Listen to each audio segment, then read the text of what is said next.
right, guys, let's talk about monetizing your calendar. The agents who are making the most amount of money and have the best net life understand this concept at a high level. Monetizing your calendar. What do I mean? All right, here's the down and dirty, easy way to look at this. How much money do you want to make each year?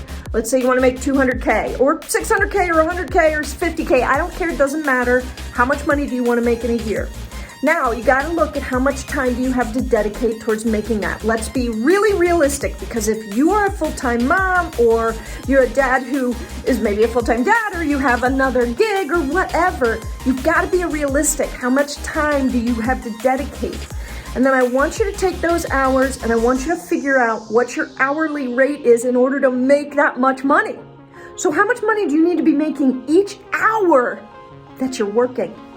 Now you begin to look at those hours differently. Let's make sure you're doing income generating activity. See ya.